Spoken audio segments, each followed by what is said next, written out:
તો આગળ જે રીતે આપણે જોયું કે પાટણના રાધનપુર માર્કેટિંગ યાર્ડમાં ક્યાંક માર્કેટિંગ યાર્ડમાં જણસ ઢાંકવામાં નથી આવી, એવા દ્રશ્યો બનાસકાંઠાના થરામાંથી પણ સામે આવ્યા છે। તંત્રની સૂચના છતાં અહીંયા પણ તેનું પાલન કરવામાં ન આવ્યું અને વેપારીએ ખરીદેલી જે જણસ હતી તે આખરે પલળી ગઈ છે। આ જણસ ઉપર કંઈ ઢાંકવામાં આવ્યું હતું પ્લાસ્ટિક કે પછી તેને ન કોઈ ગોડાઉનમાં ખસેડવામાં આવી હતી અને આખરે કમોસમી વરસાદ થયો, આ તમામ જણસ હવે પલળી ગઈ છે। હવામાન વિભાગની આગાહી બાદ પણ અહીંયા બેદરકારી સામે આવી છે। હવામાન વિભાગ એટલા માટે આગાહી કરે છે કે આખરે જે પણ ખેડૂતોનો પાક હોય અથવા તો માર્કેટિંગ યાર્ડમાં જે જણસ હોય તેને બચાવી શકીએ, નુકસાનથી મુક્તિ મેળવી શકીએ, પરંતુ આગાહી કરવામાં આવી, તંત્ર દ્વારા સૂચના આપવામાં આવી, તેમ છતાં જે પણ જણસ હતી તેને ઢાંકવામાં નહોતી આવી।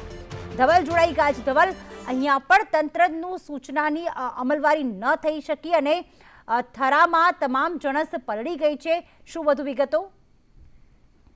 જી ચોક્કસથી વાત કરવામાં આવે તો હવામાન વિભાગની આગાહી મુજબ બનાસકાંઠા જિલ્લામાં વહેલી સવારથી જ કમોસમી વરસાદની શરૂઆત થઈ છે। મહત્વની વાત છે કે 2 દિવસ પહેલા હવામાન વિભાગે આગાહી કરી હતી અને તે બાદ જિલ્લા કલેક્ટર દ્વારા એક પરિપત્ર જાહેર કરાયો હતો અને માર્કેટ યાર્ડોમાં રહેલી જણસી અને ખેડૂતોને પોતાનો પાક યોગ્ય જગ્યાએ મૂકી દેવા માટે સૂચના અપાઈ હતી। જો કે તે બાદ પણ કેટલાક માર્કેટ યાર્ડોમાં જે જણસી છે તે ખુલ્લેઆમ પડી હતી, ત્યારે થરા માર્કેટ યાર્ડમાં વહેલી સવારે જે પ્રકારે કમોસમી વરસાદ થયો છે ને તેને જ લઈને જણસી પલળવાના સમાચાર છે તે સામે આવ્યા છે। મહત્વની વાત છે કે જે પ્રકારે જે તંત્રની જે 2 દિવસ અગાઉ સૂચના અપાઈ હતી તે સૂચનાનું પાલન ન થયું હોવાને કારણે જણસી જે પલટી છે ત્યારે માર્કેટની ઘોર બેદરકારી છે તે સામે આવી છે। અત્યારે તો જે પ્રકારે કમોસમી વરસાદ થયો છે ને તેને જ લઈને ક્યાંક ને ક્યાંક જિલ્લાના ખેડૂતો છે તે ખેડૂતોના જીવ પડીકે બંધાયા છે। જી બિલકુલ, આભાર તમામ વિગતો માટે।